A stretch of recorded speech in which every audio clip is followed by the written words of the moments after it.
The biggest thing I discovered it was me that was getting in the way of myself. As I, wrestle with this idea of improving my mindset, it literally is a moment-by-moment decision. I was one of the finalists, but I didn't make it in. I stuttered as a kid.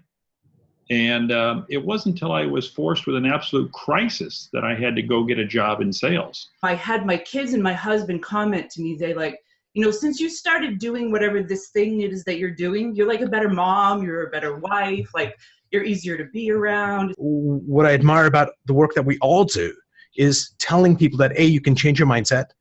It's not that difficult. And when you do, amazingly powerful things happen. Many people bring skill set training to organizations all the time, but this is so different because it touches them personally.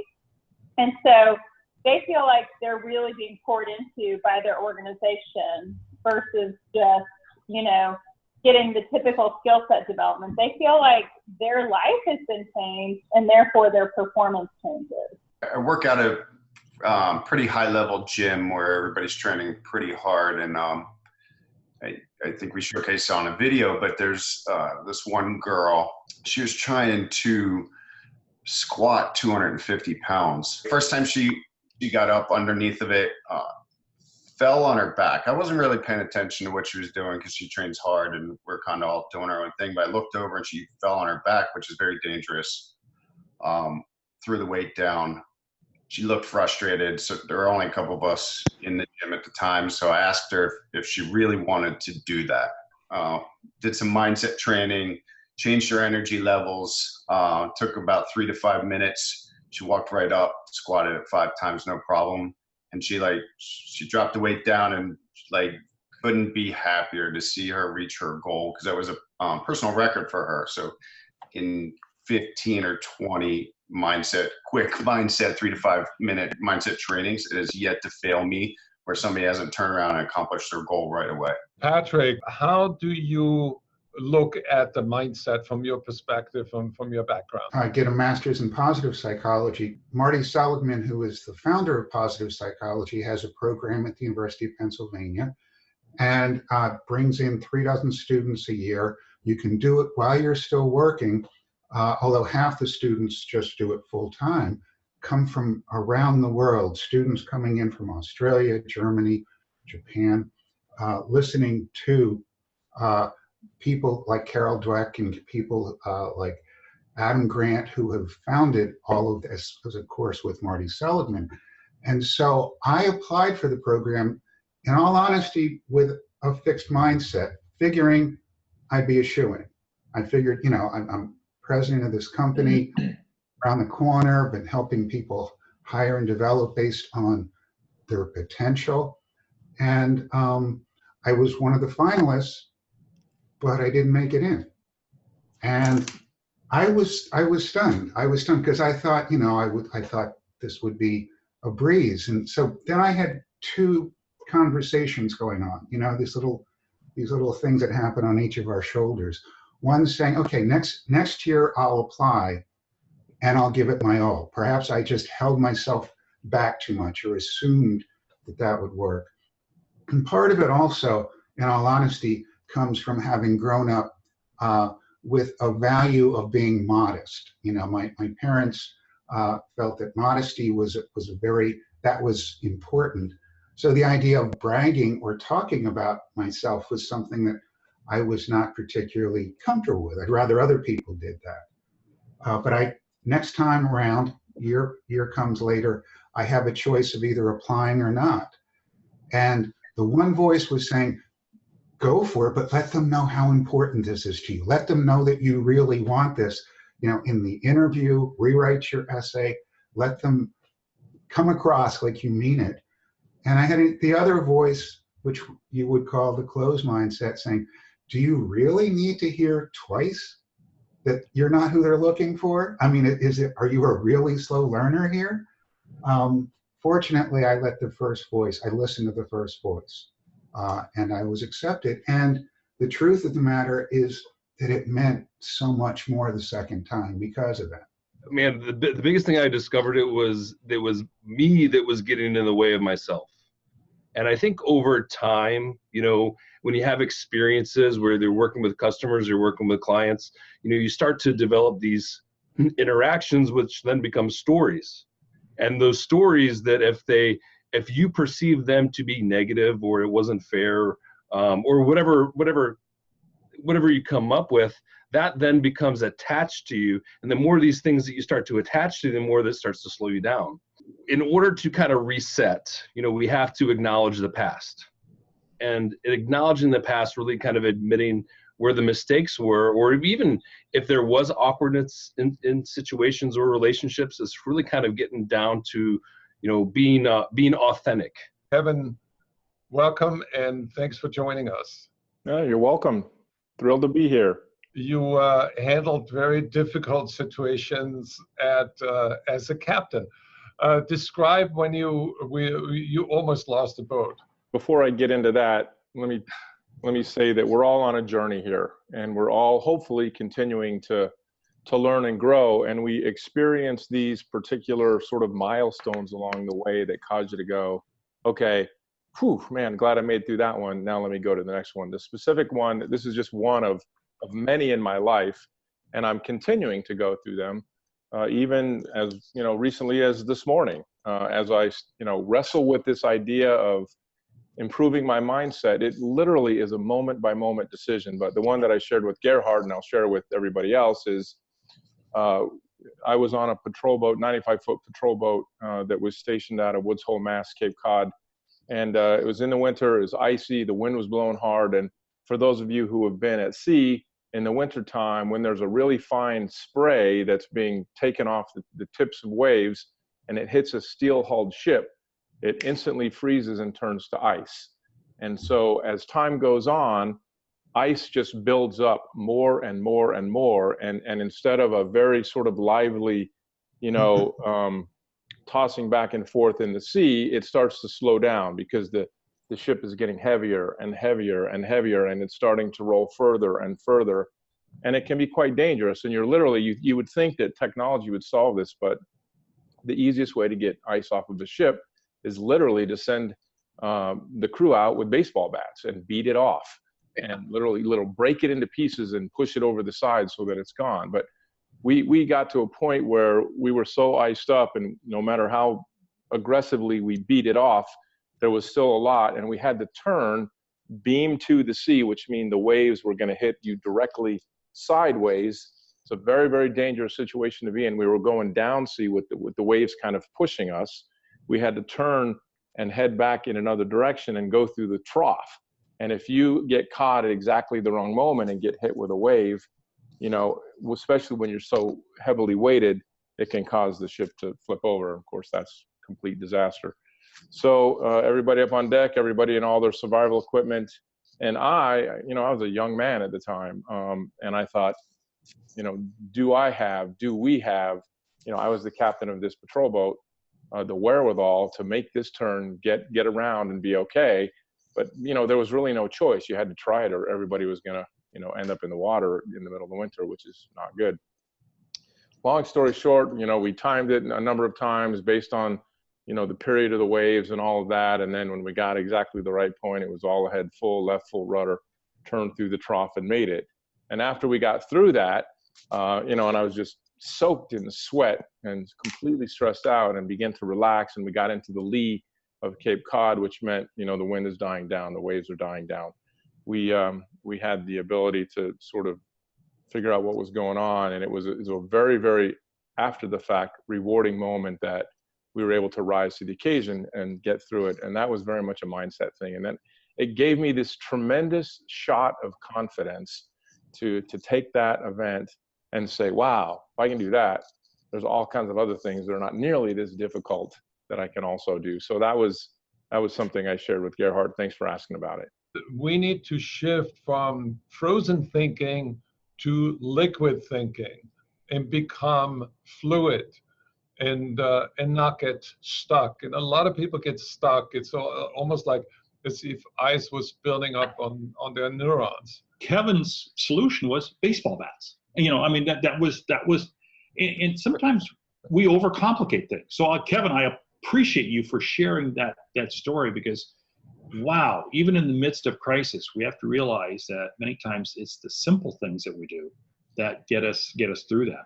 I'll share with a couple of situations. I came out of corporate America and had an unbelievable, great, terrific job for 18 years, and then made the transition over to being, hey, I'm going to be a solopreneur. And you stop and think about that, and there's no way I would have been successful doing that if I had not traversed earlier in my career, really early in my career, being fired from 3 different jobs in the course of about 4 years. Nobody loves to be fired from jobs, but you know what happens? When you get fired from jobs, you do take a little bit of a introspection. You do reflect back, you think, and you process. And it's interesting, but those experiences I had early on in my sales career really enabled me to make the transition a lot better. So it's amazing, Kevin, as you had that experience with the boat, mine certainly wasn't life-threatening. But in our own situation, we go through experiences which in turn toughen us for the next one, for the next one, for the next one. Carole Mahoney. Actually, I joined last week and had so much fun, I decided to join this week. But I actually run a sales coaching firm called Unbound Growth, and we do a lot of it ends up being a lot of mindset coaching that we end up doing with people. And I totally related to what Jamie was saying about how it touches their personal lives. I once told the story how I went through, I guess you could call it mindset coaching, but it was sales coaching. And I had my kids and my husband comment to me, they like, since you started doing whatever this thing it is that you're doing, you're like a better mom, you're a better wife, like you're easier to be around, it's a lot more fun. And I was like, it kind of took me aback a little bit, like what, was I a jerk before? But at the same time, it's been fun to see that impact on other people and on their lives, and so totally related to that. But when I was hearing what it was that Kevin was talking about, actually last weekend I went boating in Boston Harbor, and I've been to Woods Hole, so I know what it's like there, and I can't even imagine. But the thought that came to my head that I say a lot to clients is, what your mindset is when the crap hits the fan. Like, we all like to think that we are positive thinkers, but we get tested in those situations that push outside our comfort zone or stressful like that. And that's when we really know, like, okay, how is it that we really think? And like you said, it brings us up, it tests us. So the question for you is this. Some of the people that are the greatest leaders around sometimes set their mind on something and nothing takes them off that task, and that allows them to be great. So how do you balance that liquid versus frozen? Because sometimes frozen is really useful, right? I would say more alignment. When you think about your talents and your goals and what you love doing and the pursuit of meaning. So you want to align all those things where you align your dreams and goals with your talents, with your mentors. So you aim at something that is audacious, something that's limitless, and you keep your eyes fixed. So in essence, good management is all about having your eyes on the horizon and your nose to the grindstone. But in the process, you need to pivot a lot. Absolutely. And the fixed mindset is all about thinking, well, I cannot prospect. I hate prospecting, or I cannot handle that massive objection, or I sometimes agree with my customer when they say the price is too high. So I have that belief system, I need to challenge it. I need to say, what's the advantage of believing that? How is that helping you reach your goals? And is there another way to think about it? So think about frozen and then think about what are the alternatives? What are more liquid ways to reach your goal? Makes perfect sense. It kind of reminds me of this woman I met when she first started. She graduated from college and started in an architectural firm.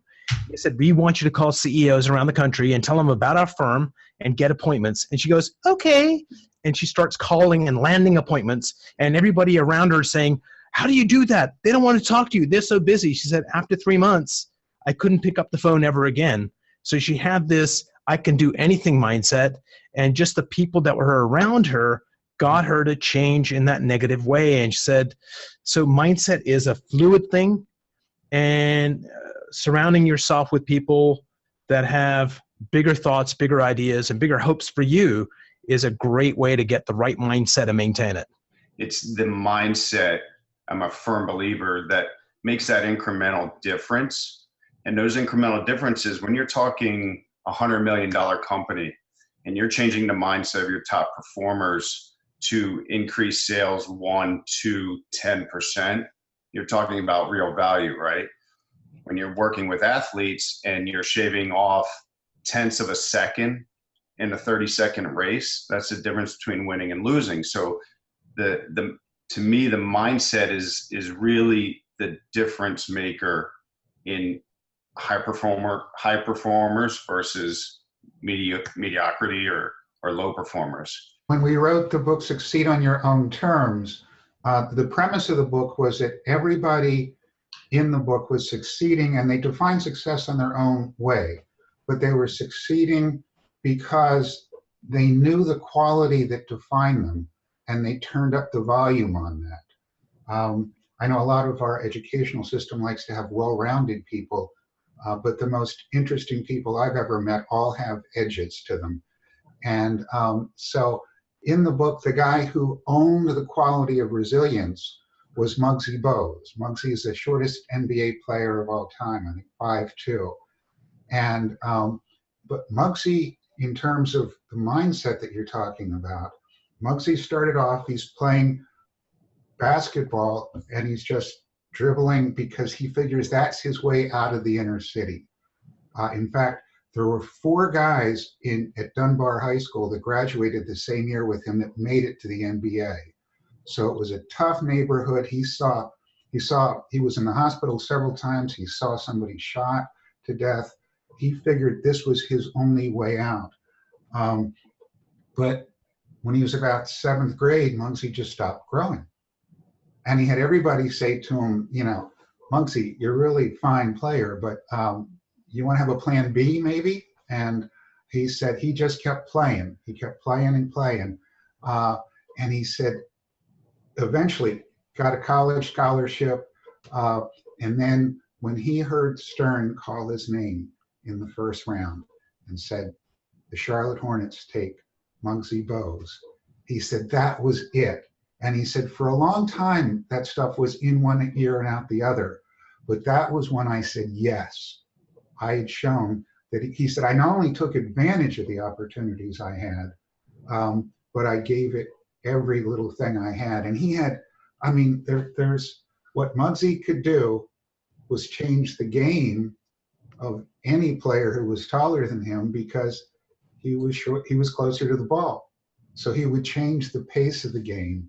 Well, it's a wonderful story, and there are really 2 parts to the mindset. One is the mindset we shape when we want to win, like the shortest basketball player, but also the mindset that we influence and pivot when we're stuck.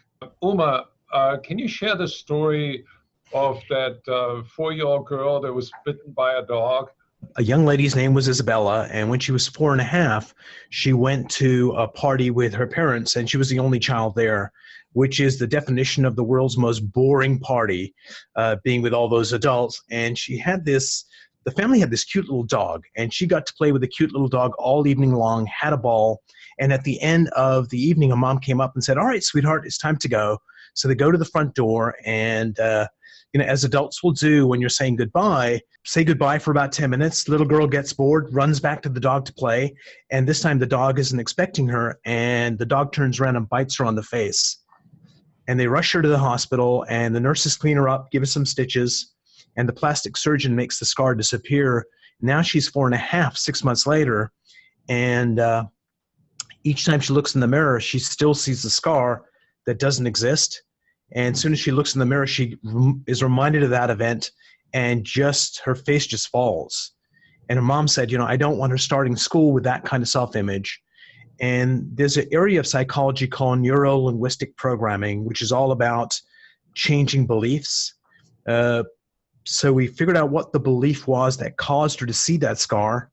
We changed it, sent her on her way, and the mom reported back saying, hey, Each time she looks in the mirror now, she's got this big, goofy smile on her face.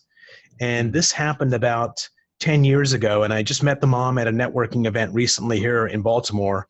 And she said, I just want you to know, she still talks about that event.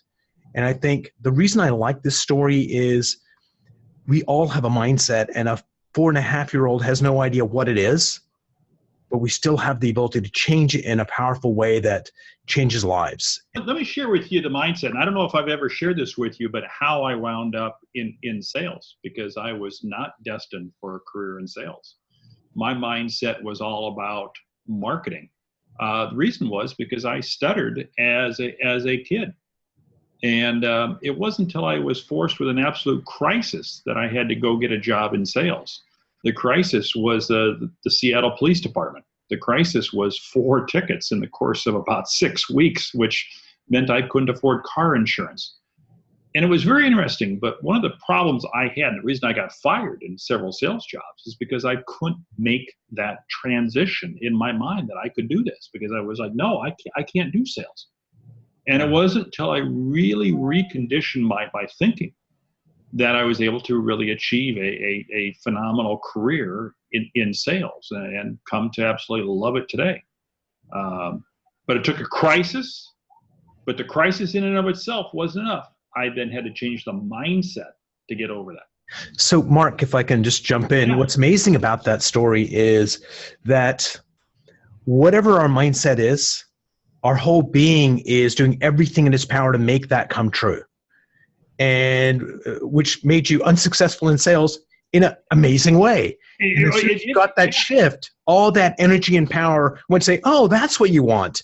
And it just automatically happens. And I think that's what I admire about the work that we all do, is telling people that, A, you can change your mindset.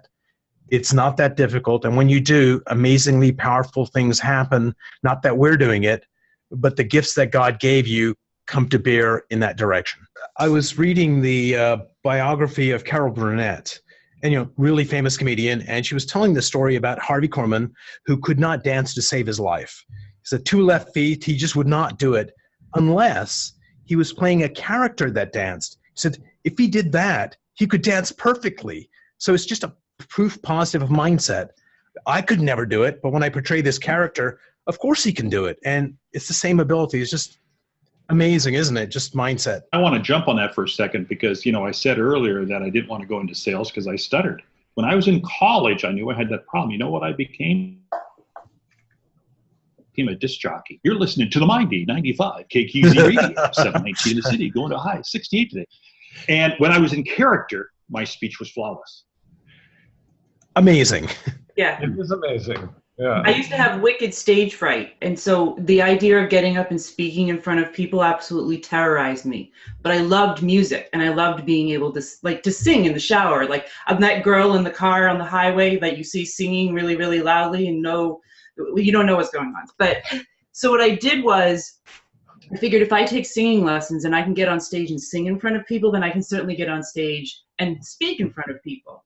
And it was an interesting mindset twist because I went in wanting to be like Ella Fitzgerald and a blues singer, and my music teacher, she's like, no, you don't need a microphone. You need to be an opera singer. I don't know anything about Italian. I've never listened to opera in my life, but she was able to kind of coach me through the mindset and tapping into what felt natural. And as a result, I learned a lot of techniques that I use when I speak, but it was that mindset shift of, she actually had me envision being on stage, singing an opera, that feeling the emotion of it, hearing it echo throughout the visualization of it is real. I don't know if anyone's read Jill Conrad's book, More Selling, Less Time. She talks about that visualization of, if you want to be an efficient person, imagine what an efficient person would do and what they would look like, and play that role and put that persona on. And it's kind of the science behind the fake it if you make it kind of. That's a great example, Carole. Jamie, I think you have a similar story to tell when you went on stage in Las Vegas and you had all the music and it looked like a Broadway show when you went on stage. Share that story. I was bringing a mindset keynote to Encompass Health, and there were about 1,500 leaders there. And, it's interesting. I'm about to speak on mindset. And I even shared with them that how the power of the mind works, because I looked out at this amazing audience, and it really did energize me and excite me. But I also was thinking, oh my gosh, this is a huge ballroom, and this is important. I'm speaking right up to the CEO. I've got to bring it here. And so, like you just said, the visualization and you know, just picturing yourself delivering an awesome message. I said to myself, I just want to touch some lives today. Like in this hour, I want to impact some people's lives. And I had to get away from the idea of, oh my gosh, there are so many people to impress. But I just had to see myself walking up, owning it, doing well. And truly, the idea of touching lives was humbling enough to get in the right mindset to deliver the message. But I was authentic with them and shared how the power of the mind works. And what if I had, you know, pictured myself tripping up on stage and not remembering anything I was going to say, and how that really would play out. So Carole, when you say, you know, just really seeing yourself do it, or fake it till you make it, or picturing yourself in that place, I had to picture myself in that place. And that is something my mom taught me at a young age, like what you believe will be. And if you want to be a CEO one day, you need to go look at some desks with CEOs, go look at the offices of CEOs, see yourself in that place. And it was constantly the idea of having that growth mindset, of constantly developing and learning and becoming something more. So yeah, back to that story though, that was a powerful moment of putting it into practice myself. But, I was watching this interview with Tiger Woods and Bob Costas. This is back when Tiger Woods was like 21 years of age. And he had just won the US Open or something. And Bob Costas was they were sitting face to face chatting. And Bob Costas said to him, do you realize that you could become the greatest African-American golfer ever in the history of the world? And Tiger Woods sat there and looked at him and tilted his head to the side and looked at him. And then he said, I don't want to be the greatest African-American golfer ever to live. I want to be the greatest golfer ever to live, period, end of sentence. And you can see Bob Costas react to that and say, these guys were on different planets, mindset-wise. Tiger was in a completely different world. Costas didn't see it, but that impact of one person on another and watching that mind shift right in front of him was phenomenal. And that's called no limit thinking. That's no limit thinking. That's exactly right. I have many audacious goals, most of which I'm fairly afraid to share with all of you because I'm afraid that you'll think I've lost my mind. So, but I do have them. I have them on my iPad, which is always right next to me. And I write notes in there all the time, and I review my goals twice a day as soon as I wake up in the morning and when I go to sleep at night. And there's some big ones. And to be a very, very successful person in many different realms of life is what I'll keep it at right now. I think my most audacious goal is to scale my business so that my business can impact the most amount of people as possible positively. Are there ways where you still think you're holding yourself back from being the greatest version of Gregg Frederick you can be? Absolutely. That's why, you know, I'm an executive coach, leadership coach, and, you know, the best people in the world have coaches, right? So I lean on my coach and mentors to help me get to that next level. And I try to do the same for others. I think we all are in the same boat. We all want big things. We want to accomplish amazing dreams and turn them into reality. I think we need to put you on the spot, Gerhard. What's one of your audacious goals? Well, I think you and I have pretty much the same vision. We started 4 weeks ago with having a conversation, just the two of us. And we came to the realization we want to give up on the old notion of being a thought leader. And we decided to become conversation leaders. And that's why we have this conversation with more people, because most people still create animated selfies when they talk to themselves and say, hi, my name is Gschwandtner, and I have a fantastic idea And why don't you do this and be smart as I am? And I want to be a conversation leader, and Mark wants to be a conversation leader. And we want to have 10,000 people on this webcast. And 10,000 is only a stepping stone to 100,000 to 1 million. I love your goal. I'm reminded with the mountain behind you, Gerhard, when I interviewed Rebecca Stevens, who was the first British woman to climb Mount Everest. And she said, first she started thinking about it, and then she held herself back, but then she started talking about it. And she said, once I started talking about it, there was no turning back, because she was all in. She was all in. I have many audacious goals right now. One of my fondest is the idea of writing a book about peak performance with you. And that's right. Making it a bestseller. I actually have a proposal that is on the desk of a New York agent right now. Currently, I have a couple of them going on. One is obviously to grow the business. I'm actually trying to more than 10x it this year, and it's getting there. The why is just, as I think that actually, Gregg, you said this, trying to reach and help more people, elevate the level of sales. Personal one, I'm looking to go completely solar in my house. So, scaling the business means adding onto the house and putting it on solar and going off the grid. So kind of crossing my fingers for some legislation to get passed. We got to close it up soon, but I'd love to hear from you. What is your most audacious goal? My big vision is to completely change the landscape of professional training, coaching, and consulting by programming synthetic intellect using Amazon Alexa. This right here is Echo Show. So I'll say, Alexa, open objections. Tell me an objection to what the customer might say. Your price is too high. Which means? Tell me more.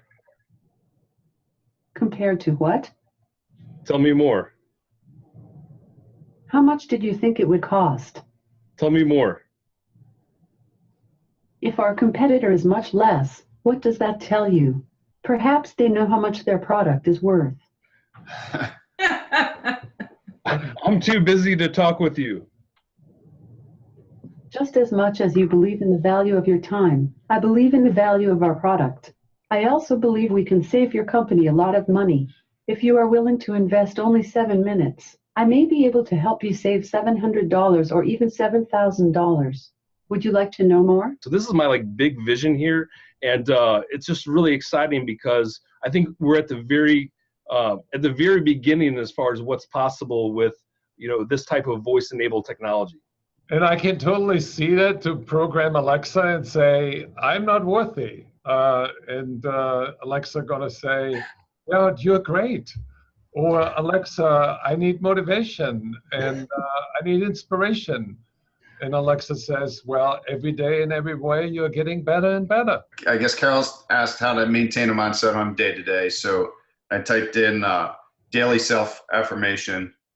So waking up every day and telling yourself you're going to get through the day, you're going to be positive, you're going to be successful, you're going to accomplish whatever it is you set out to accomplish, and make others successful, right? Because we talked about the energy that comes off if you're confident and your mindset's in the right spot, or people around you are confident and their mindsets are in the right spot, that inspires other people. So creating that positive energy. And then last thing is I have a good Alexa. Figured out how to send myself a text message at 5 in the morning every day.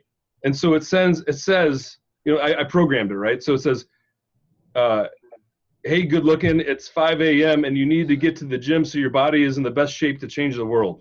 We are here to help, and we want to continue the conversation every Wednesday at 2:30 with different experts.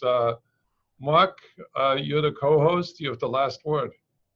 Hey, you know what? Every day it's a privilege to go out and influence and impact people. And hopefully that's what we've done here today with each other and others who are listening to this, whether it be live or whether it be by way of YouTube. The ability to influence and impact, it just doesn't get any greater than that. Bye, guys. Bye-bye. Thank you.